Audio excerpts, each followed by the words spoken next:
சென்னை வேளச்சேரியில் மின்சாரம் தாக்கி உயிரிழந்தவரின் குடும்பத்திற்கு தமிழக அரசு சார்பில் உதவிகள் வழங்கப்படும் என்று மருத்துவம் மற்றும் மக்கள் நல்வாழ்வுத்துறை அமைச்சர் மா சுப்பிரமணியன் தெரிவித்தார்.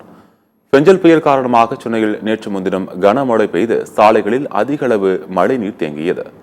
அப்போது வேளச்சேரியில் சாலையில் அறுந்து விழுந்து கிடந்த மின்சார கம்பியை மிதித்து அதே பகுதியைச் சேர்ந்த சக்திவேல் என்பவர் உயிரிழந்தார். இதையடுத்து தமிழக அரசு சார்பில் சக்திவேலின் குடும்பத்திற்கு முதலமைச்சர் நிவாரண நிதியில் இருந்து 5 லட்சம் ரூபாய் வழங்கப்படும் என்று அறிவிக்கப்பட்டது. இந்நிலையில் இன்று சக்திவேலின் குடும்பத்தினரை சந்தித்து ஆறுதல் கூறிய அமைச்சர் மா சுப்பிரமணியன் அரசு அறிவித்த நிதிக்கான காசோலையை வழங்கினார். தமிழ்நாட்டின் முதலமைச்சர் அவர்கள் அறிவித்த அந்த 5 லட்சம் ரூபாய் நிவாரணத் தொகையை அவருடைய குடும்பத்தாருக்கு தந்திருக்கிறோம். அவங்களுக்கு ஒரு 9 வயது படிக்கிற பெண் குழந்தை, அந்த குழந்தைக்கு படிப்பு தொடருவதற்கு விண்ணப்பித்தார்கள். முன்னதாக மாநகராட்சி மன்ற உறுப்பினருக்கு சொல்லப்பட்டிருக்கிறது.